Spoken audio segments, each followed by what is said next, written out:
تو ثواب ہے. قرآن میں آتا ہے جب قرآن پڑھا جائے تو کان لگا کر سنو غور سے اور خاموش رہو تاکہ تم پر اللہ کی رحمت نازل ہو. چلیے فرض نماز آپ نے امام کے پیچھے پڑھ لی, آپ کو ثواب مل گیا.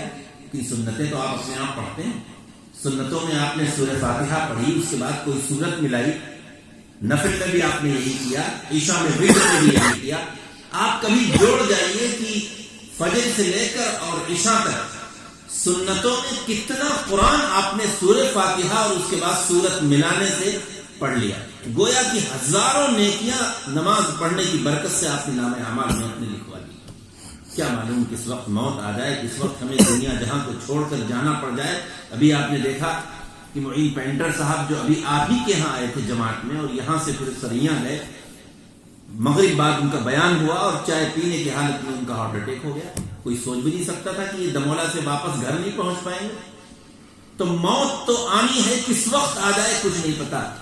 اللہ نے جو ہمیں یہ مختصر سے زندگی دے رکھی ہے, اس میں ہم یہ کام کر لیں کہ نماز با جماعت کا اہتمام کر لیں. سب سے زیادہ کوتاہی اس وقت نماز میں ہے. اور اپنے بچوں کو قرآن پڑھائیں. حدیث میں آتا ہے ان هذه القلوب تصدع كما يصدع الحديد اذا اصاب الماء قالوا وما جلاء يا رسول الله قال كثرة ذكر الموت وتلاوة القرآن. حضور نے فرمایا کہ یہ انسانوں کے جو دل ہیں اس پر زنگ لگ جاتا ہے, یہ زنگ آلود ہو جاتے ہیں. یعنی گناہ کرتے کرتے یہ دل نظر نہیں آتا لیکن اس پر زنگ لگ جاتا ہے. تو صحابہ نے پوچھا یا اللہ کے رسول, اگر دلوں پر زنگ لگ جائے, مطلب یہ تھا کہ جب جس طرح لوہے پر زنگ لگتا ہے جب اس پر پانی پڑتا ہے, آپ نے دیکھا لوہا اگر کھلی جگہ پڑا ہو اور اس پر پانی پڑ رہا ہو تو اس پر زنگ لگ جاتا ہے, تو لوہے کا زنگ تو آسانی سے صاف ہو جاتا ہے. لیکن دلوں پر جو زنگ لگتا ہے یہ کیسے صاف ہوتا ہے؟ صحابہ نے پوچھا تو بتلایا اللہ کے رسول نے کہ موت کو زیادہ سے زیادہ یاد رکھو اور قرآن کی تلاوت کیا کرو. دو عمل ہم اپنی زندگی میں کر لیں, ہر وقت موت کا استحضار رہے کہ نہ معلوم کس وقت ہمیں دنیا سے جانا پڑ جائے. جب موت کا استحضار ہوگا تو نیک عمل کرنے کا جذبہ پیدا ہوگا. رمضان کا انتظار مت کریے, شب برات کا انتظار مت کریے, بلکہ ہر وقت یہ سوچیے کہ ہم رات میں سوئے, پتہ نہیں ہمیں صبح ملی نہ ملی, اس سے پہلے اللہ کا بلاوا آ جائے. اور قرآن کی تلاوت صرف رمضان کے لیے خاص نہ کریے. آج رمضان میں ہم لوگوں سے پوچھتے ہیں بتاؤ کتنی قرآن تم نے ختم کر لی. ایک دوسرے سے ٹیلی فون پہ پوچھتے ہیں بچے. نہیں, رمضان کا تعلق صرف قرآن کا تعلق صرف رمضان سے نہیں ہے. قرآن یہ الگ بات ہے کہ یہ پورا کا پورا قرآن جو لوح محفوظ میں تھا یہ رمضان میں اس دنیاوی آسمان پر اللہ نے نازل کر دیا.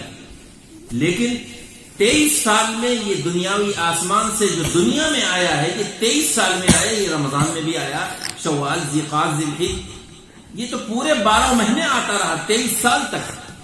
آج ہمارا حال یہ ہے کہ رمضان میں ہم خوب تلاوت کرتے ہیں. باہر کیف بس یہ مجھے پیغام دینا تھا مختصر کہ اللہ نے قرآن کو نازل فرمایا ہے اور حفاظت کرنے والی ذات تو اللہ کی ہے. اسباب کے درجے میں اللہ نے ان بچوں کو یہ توفیق عطا فرمائی ہے کہ بچے اس قرآن کو پڑھتے ہیں, اور یہ اعجاز قرآنی ہے, قرآن کا معجزہ ہے کہ قرآن بہت جلدی یاد ہوتا ہے. ایک قصہ دیکھا تھا کہ ایک شخص قرآن پڑھا ہوا نہیں تھا, صرف روز آنا وہ وضو کر کے قبلہ رو ہو کر بیٹھتا تھا, قرآن اتارتا تھا, اس کو جزدان سے نکالتا تھا اور اس کے بعد کھول کر یہ کہتا تھا یہ بھی سچ ہے, یہ بھی سچ ہے, یہ بھی سچ ہے, انگلی رکھ کے یہ کہتا تھا باوضو. اس کے بعد اس کا انتقال ہو گیا. کسی نے خواب میں دیکھا, خواب میں اس سے پوچھا کہ بتاؤ تمہارے ساتھ کیسا معاملہ ہوا. اس نے کہا کہ ہمیں اللہ نے بخش دیا. اللہ کو یہ ادا اتنی پسند آئی کہ دیکھو یہ شخص قرآن نہیں پڑھا ہوا, اس کے والدین نے نہیں پڑھایا, لیکن قرآن کی عظمت کس درجہ اس کو ہے کہ یہ باقاعدہ قرآن میں انگلی رکھ کر کہتا ہے. اللہ کو یہ ادا اتنی پسند آئی کہ اس کو معاف فرما دیا. تو اب اندازہ لگائیے کہ جو شخص قرآن کو پڑھے گا اس سے اللہ تعالیٰ کتنا خوش ہوگا. اس لیے ہم سب کو دنیا سے جانا ہے, ہم اپنے بچوں کو قرآن کی عادت ڈلائیں, ان کی تلاوت کی عادت ڈلائیں, تلاوت کریں, اور بچوں کو قرآن ضرور پڑھائیں, مکتب میں بھیجیں. میں نے اس سے پہلے بھی کہا تھا کہ الحمدللہ دھمولا میں بڑے مخیر اور مالدار حضرات رہتے ہیں, دلی سے ان حضرات کا تعلق ہے. ایک بہت معیاری مکتب, 1 یا 2 اس کو کھولیں اور اس کو آپ چلائیں. اس میں قرآن کی تعلیم ہو، اچھے قاری رکھیں، اچھے حافظ رکھیں. اور جس طرح آج رسول پور میں، سسورا میں، نودیا میں ان کا اگر پچھلے حالات دیکھیں تو کچھ نہیں تھا وہاں پر. آج اس گاؤں سے نہ جانے کتنے حفاظ اور کتنے علماء نکل کر پورے ہندوستان میں خدمت کر رہے ہیں. لیکن محنت کی گئی. اس لیے جو محنت ہم دنیاوی تعلیم اور عصری تعلیم پر کرتے ہیں بہت اچھی بات ہے، اس سے کہیں زیادہ محنت ہم اپنے مکتب کو چلانے کے لیے کریں. مکتب کو چلائیں، اچھا قاری رکھیں، معقول تنخواہ رکھیں، تو اس کا فائدہ یہ ہوگا انشاءاللہ کہ آپ کے دھمولا ایک وقت آئے گا مستقبل میں، جو نسل آئے گی لگے گا کہ دھمولا کے اتنے علماء ہیں، دھمولا سے اتنے حافظ قرآن بن کر نکلے. اللہ بھی خوش ہوگا ایسی بستی سے. اس لیے گزارش ہے، ایک خادم دین ہونے کی حیثیت سے آپ سے جو تعلق ہے ہمارا دلی، اس تعلق سے میں یہ کہنا چاہتا ہوں کہ یہ آپ ارادہ کریں کہ اپنے بچوں کو مکتب میں قرآن پڑھائیں، مسجد میں بھیجیں، مسجد میں نظام ہو، مسجد میں، اس مسجد میں، وہ درمیان کی مسجد ہے جامع مسجد کہلاتی، کہیں بھی قرآن پڑھیں. اور دوسری گزارش یہ ہے کہ ہم سب نمازوں کا اہتمام کریں. بڑے افسوس کے ساتھ کہنا پڑ رہا ہے کہ آج کل رمضان کے روزے ہم رکھ لیتے ہیں، زکوٰۃ بھی کسی حد تک ادا کر لیتے ہیں، حج بھی کر لیتے ہیں، لیکن سب سے زیادہ اگر کوتاہی اللہ کے عائد کردہ فریضے میں ہے تو وہ نماز ہے. ہم نماز کے لیے صرف جمعہ تو حاضر ہو جاتے ہیں. کیا بتائیے، جمعے میں آپ کی یہ مسجد بھی بھر جاتی ہے، وہ مسجد بھر جاتی ہے. میں محمدی میں جامع مسجد میں کہتا ہوں کہ جامع مسجد بھی پوری بھر جاتی ہے. وہی نمازی ہیں جو جمعے کا بڑا اہتمام کرتے ہیں، نہاتے ہیں، اچھے کپڑے پہنتے ہیں، خوشبو لگاتے ہیں اور کوشش یہ کرتے ہیں کہ مسجد میں پہلے پہنچ جائیں. ارے اللہ کے بندو، جمعے کی نماز سے جب آپ اتنا اہتمام کر رہے ہیں، یہ تو فرض نماز ہے، اس کا اہتمام اس سے کہیں زیادہ کریے. کیونکہ ایک نماز کے چھوڑنے کے بڑے سخت وعیدے ہیں، بڑا سخت عذاب ہے. بعد میں کیا ہوتا ہے، جب انتقال ہو جاتا ہے پوچھا جاتا ہے، لوگ مسئلہ پوچھتے ہیں، مولانا ان کی 5 دن کی نمازیں چھوٹی تھیں، کتنا فدیہ بنا؟ فدیہ بتا دیا جاتا ہے، وہ مدارس میں دے دیا جاتا ہے. وہ تو آپ کو پتا ہے کہ اسپتال میں کتنی چھوٹی یا گھر میں کتنی چھوٹی، لیکن جو آپ کے علم میں نہیں ہے اس کا فدیہ آپ کیسے ادا کریں گے؟ لہذا میرے بھائی، قبل اس کے کہ ہماری نماز جنازہ پڑھی جائے، اس سے پہلے ہم خود اپنی نماز پڑھیں، اپنے بچوں کو نماز کے لیے اٹھائیں، اپنی بیوی کو، اپنی بچیوں کو نماز کے لیے اٹھائیں، خود بھی پڑھیں. آج افسوس کے ساتھ کہنا پڑتا ہے ہمارے بڑے بوڑھے مسجد میں فجر میں پہنچ جاتے ہیں، لیکن نوجوان نظر نہیں آتے. میں ان بڑے بوڑھوں سے بھی جن کو اللہ 5 وقت نماز کی توفیق دیتا ہے، ان سے بھی یہ گزارش کرنا چاہتا ہوں کہ یہ بچے امانت ہیں.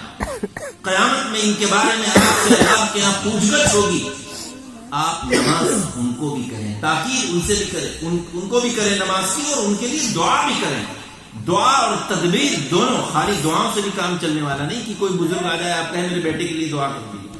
صرف دعاؤں سے کام چلنے والا نہیں، دعاؤں کے ساتھ تدبیر بھی اختیار کریں. میں اس کی مثال اکثر دیتا ہوں، مثال دے کر بات ختم کروں کہ اگر آپ کے گھر میں، آپ کی بہو کے کمرے میں کوئی سانپ رینگتا ہوا جا رہا ہو، کوئی بچھو رینگتا ہوا جا رہا ہو، تو آپ خاموش بیٹھے رہیں گے؟ نہیں، آپ دروازہ کھٹکھٹائیں گے کہ اس میں میرا بیٹا لیٹا ہے، میری بہو لیٹی ہے، کہیں ایسا نہ ہو کہ یہ رینگتا ہوا سانپ اتر کر میری بہو اور بیٹے کو کاٹ لے یا یہ بچھو کاٹ لے. دروازہ اگر نہیں کھلا تو آپ توڑ دیں گے. کیوں؟ آپ کو محبت ہے اپنے بیٹے سے، اپنی بیٹی سے، اپنی بہو سے، اسی لیے تو. لیکن بتائیے، یہ دنیا کے سانپ کے لیے تو ہم اتنا کچھ کر رہے ہیں، لیکن دوزخ کے سانپ اور بچھو سے ہم کیسے اپنے بچوں کو بچا رہے ہیں؟